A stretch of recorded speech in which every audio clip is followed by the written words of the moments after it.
हम उसके साए में हैं जिसको दुनिया गरीब नवाज बोलती है। और हमारे बुजुर्ग मरने के बाद भी मरते नहीं हैं बल्कि जोर से बोलो, जोर से बोलो, आप लोग बोलो, मरने के बाद भी जिंदा हैं और इंशाअल्लाह जिंदा रहेंगे। एक बुजुर्ग कुतुब गौरी विशाल हुआ, विशाल से पहले मुरीदों ने पूछा हुजूर दफन कहाँ करें? तो आपने फरमाया तुम दफन की जहमत मत करियो। का फिर का गुस्ल देना, कफन देना, नमाज जनाजा पढ़ना और उसके बाद लेके चलना, जहां हमारा जनाजा रुके वहीं दफन कर देना। वाह वाह वाह, कुछ देर से बात पहुंच रही थी। आप बड़ी सोच समझ के बैठे हुए हैं। अगर एकदम समझते तो तड़प के जोर से बोलते सुभान अल्लाह। मैं किसी दूसरी कौम की शान बयान नहीं कर रहा हूँ, अपने बुजुर्गों की तारीख बयान कर रहा हूँ, अपने बुजुर्गों की, हमारे बुजुर्गों की। क्या बोले? गुस्ल देना, जोर से बोलो सुभान अल्लाह, कफन देना, नमाज जनाजा पढ़ना और उसके बाद लेके चलना जहां हम खुद रुक जाएं। सुभान अल्लाह, जहां खुद रुक जाएं। क्या मरने के बाद कोई रुकता? किसी को देखा बड़े बड़े सूरमा मरे हैं, कोई रुका है? मगर दुनियादार रुके या ना रुके, अहमद मुख्तार का वफादार जरूर रुकता है।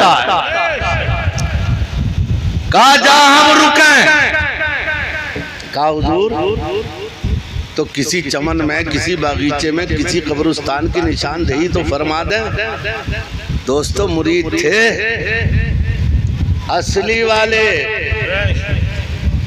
इस दौर के होते तो हाईवे पर रख के वापस घर को आ जाते कि पीर साहब तुम जानो और आने वाला ट्रक जाने या ट्रेन जाने। लेकिन असली मुरीद थे। मुरादाबाद में एक साहब जामे नहीं में आए, कहने लगे यार मौलाना बड़ा परेशान हूँ, बड़े मुफ्ती साहब से ताबीज लेके गया, कुछ नहीं हुआ। तो मैंने कहा यार किसी पीर का दामन थाम लो, मुरीद हो जाओ। तो कहने लगा हजरत मुरीद हो चुका हूँ मैं। मैंने कहा किसके मुरीद हो? कहा नाम तो याद नहीं है लेकिन कम से कम 40 आदमियों का मुरीद हो चुका हूँ। कितने का? 40 पीरों का मुरीद। तो मैंने कहा यार इतनी बड़ी जमात की क्या जरूरत थी, पीर एक ही काफी होता। कहना मौलाना तुम नहीं जानते, मदरसे में बैठो, तुम्हें क्या पता। मैं तो इसलिए मुरीद हो रहा हूँ कि कोई तो काम का निकला है, सब पे काम की। समझ रहे हो कि कोई तो काम का निकल का है। हालात ये इस दौर में कुतुब गौरी के मुरीदों ने कहा हुजूर जैसा हुक्म होगा वैसी अमल करेंगे। कुछ मुरीद तैयार हुए और वसीयत के मुताबिक नमाज़े जनाजा पढ़ने के बाद अब चले। और जब चले तो मालूम है कितने दिन चले? 2-4 दिन नहीं, 2-4 महीने नहीं, 12 साल। 12 साल इस कपड़े को पहन लीजिए और पहनने के बाद इसकी फैक्ट्री में पहुंचा दीजिएगा। फैक्ट्री वाले भी ना पहचान पाएंगे कि हमारे मिल का कपड़ा। 12 साल और 12 साल में सर्दी का मौसम भी आया। तवज्जो है, शरबत देख रहा हूँ मुहर्रम के महीने में ही पी लियो। कलमा कुरान मजहबो काबा बचा लिया, कलमा कुरान मजहबो काबा बचा लिया। एक सजदाए शब्बीर ने क्या क्या बचा लिया। जोर से बोलो, जोर से बोलो।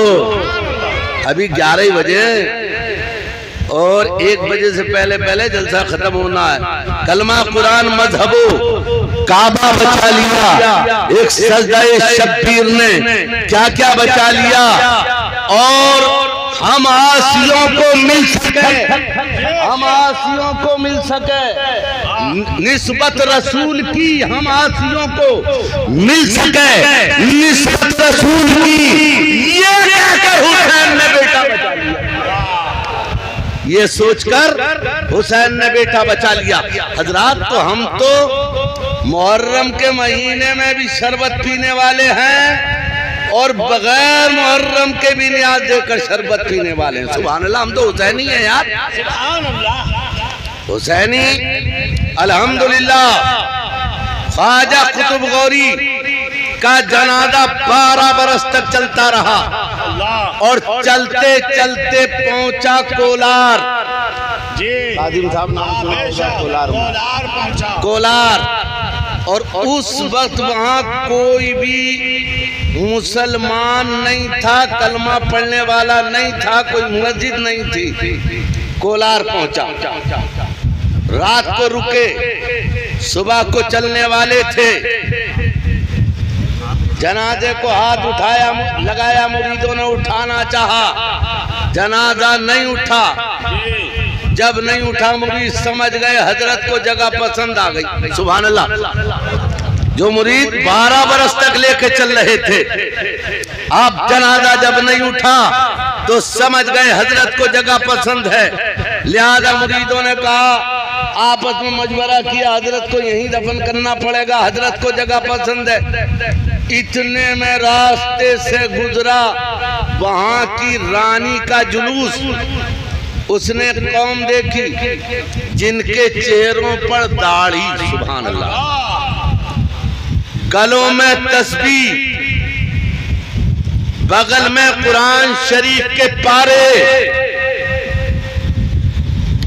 पूछा देखो जाकर, यार एक तरफ उधर को जाकर पिला दे, जोर से बोलिए, दरूद शरीफ पढ़िए, अल्लाहुम्मा सल्ली अला मौलाना मोहम्मद व बारिक व सल्लिम।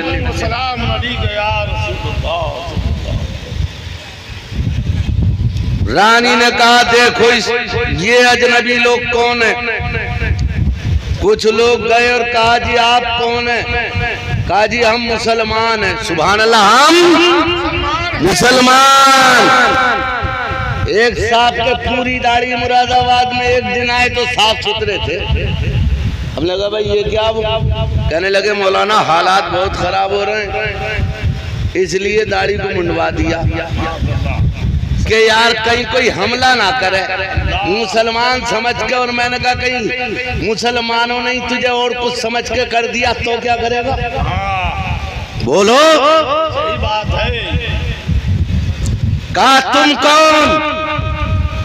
रानी का जुलूस था, वहां की मलका का, तलवारें उनके साथ, हथियार उनके साथ, घोड़े उनके साथ, तीर उनके साथ, तबर उनके साथ, ताकत उनके साथ, हौसला उनके साथ, हिम्मत उनके साथ थी।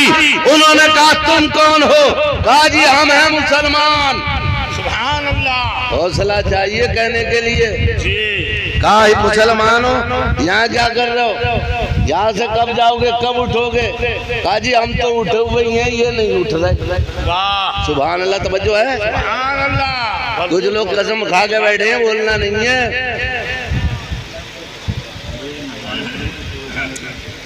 कहा, ये नहीं चाह रहे।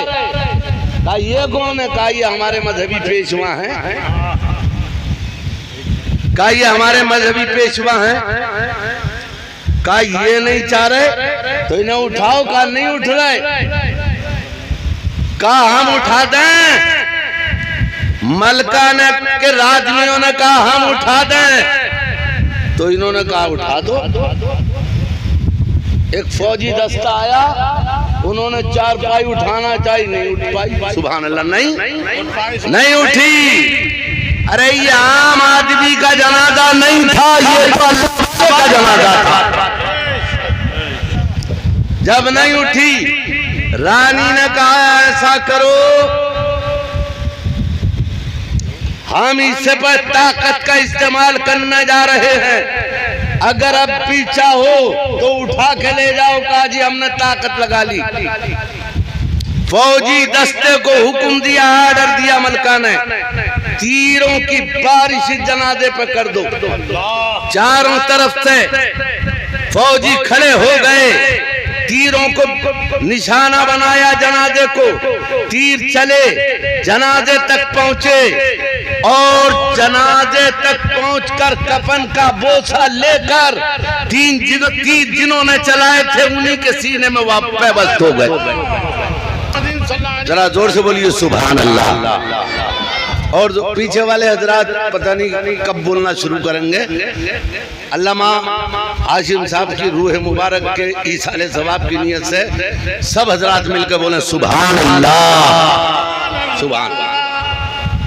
तीरों की बारिश, जिन्होंने तीर चलाए वो तीर उन्हीं के लगे जो फौज खड़ी थी, अब वो जमीन पे पड़ी है। रानी ने कहा लाओ दूसरा दस्ता। फौज का कमांडर इन चीफ बोला मलका दस्ते की जरूरत नहीं है। कहा ये लेटे लेटे इसने हमारी पूरे दस्ते को खत्म कर दिया। फौज का, अरे हल्का बोल, फौज का कमांडर इन चीफ बोला रानी ये लेटे लेटे तुम्हारी पूरी फौज को खत्म कर देगा और लेटा ही रहेगा। और वो जो 40 बैठे हैं जिंदा, तवज्जो है, अभी तो मुकाबला मुर्दे से चल रहा है। और जब मुकाबला मुर्दे से नहीं जीत सकती तो ये 40 जो बैठे हुए हैं इनका क्या करोगी? ये हमारी तारीख है, ये हमारी तारीख है। हम अपने हिस्ट्री पर हमें फख्र करना चाहिए, हम चुरा के नहीं पेश करते हैं। अल्हम्दुलिल्लाह हमारे पैगंबर के गुलामों ने, हमारे नबी ने हमें इतना अता फरमाया है कि हमें किसी की हिस्ट्री चुराने की जरूरत नहीं। मलका ने कहा फिर अब क्या करें? कहा कुछ मत करो, इनसे सुलह कर लो। सुभान अल्लाह, इनसे सुलह कर लो। मलका ने कहा भाई मुसलमानों ये बताओ क्या चाहते हो?